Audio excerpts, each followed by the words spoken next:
bring in our next guest, Rod von Lipsey. He's a managing director at UBS Private Wealth Management. Rod, thanks for joining this morning. And you just heard us talking a bit about sort of what drove markets this year. And as you think about next year and that earnings picture, Brian Sozzi mentioned maybe earnings estimates are too conservative. Maybe there's a situation, however, in which there's a disappointment on vaccine rollout. How are you thinking about the fundamental backdrop for equities into next year?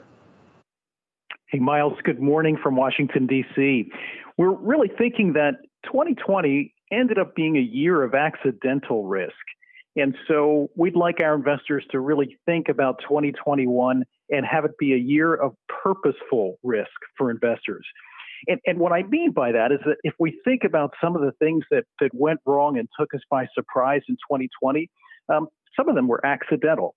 The COVID created a sell-off in areas where investors were really ended up being blindsided. Last March, think about the sell-off that we had initially in muni bonds and mortgage-backed securities and corporates and dividend-paying equities. And so if you were looking a year ago, going into 2020, investors weren't holding 10 and 30-year treasuries as risk assets. So going into 2021, we want to make sure that we are taking some purposeful risks. And so, Miles, you talked about the equity market and the outlook for equities going forward. I think that our view would be agreeing with you that equities are poised in the long term to be just fine. But the key is going to be being very selective on which equities, what time horizons, and what risks we want to take going into 2021.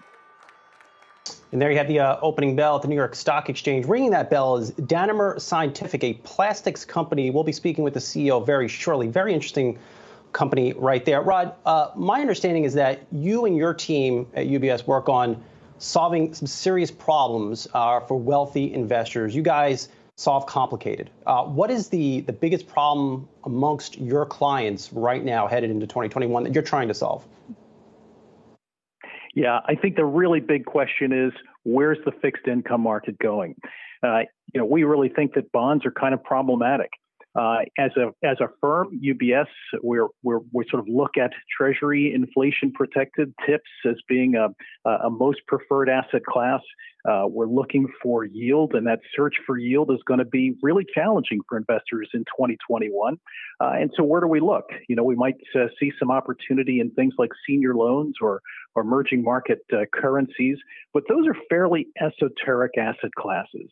And so our investors are really quite concerned that all of the stimulus, that the check is got to come due, and the check is probably going to be paid by bondholders and maybe certainly by taxpayers. So higher interest rates could be a challenge for us later here in 2021 once the recovery takes place, and higher taxes are probably on the horizon. So, Rod, that makes it sound like you think that we could potentially see rates get untethered from what the Fed does, if I'm reading you correctly, because it seems like the Fed's not going to be raising rates anytime soon. So are we going to start to see a push up in rates that's sort of independent of what the Fed is doing or despite what the Fed is doing? Well, I think that you're absolutely right. The Fed is not going to move anywhere. The Fed is going to continue to provide the support, and it's sort of played its cards in a really wonderful way. If we think about trying to make sure that Main Street gets some protection from what we've seen in the COVID challenge.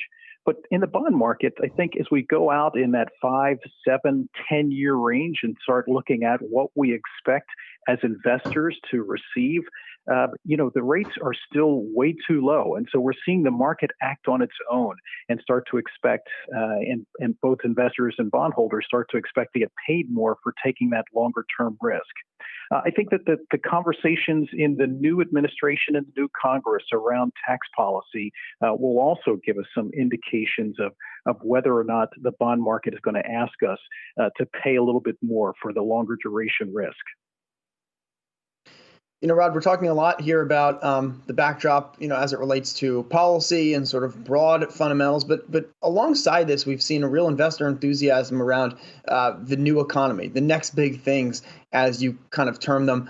What are some areas that interest you? What are your clients asking about? ESG has certainly been a big thing this year. Are you getting questions about cryptocurrency? I think it's been very interesting in this early part of the cycle to see so many of these kind of moonshot ideas really come up as big parts of the conversation.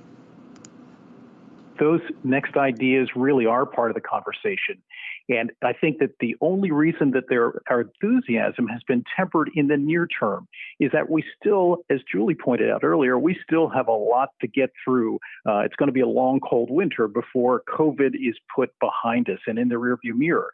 But looking at those next best ideas or the big things, COVID has really dramatically accelerated things like artificial intelligence and our use of technology in finance and health, so fintech and health tech. Also energy technology looking to green, and the use of the internet, the proliferation, the demand for 5G technology to be rolled out and implemented. All of those are creating great investment opportunities. And finally, you mentioned sustainability. One of the things that we've seen from COVID is that it's really made us say that we've got to think about water scarcity, food, those sorts of things that really play into sustainability of our cities and our localities.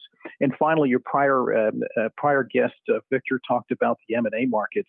We really do see that opportunities for investors to diversify into the private markets will be exceptionally important because the amount of money and focus and attention that's going there into private M&A opportunities and deals and transactions in the year ahead.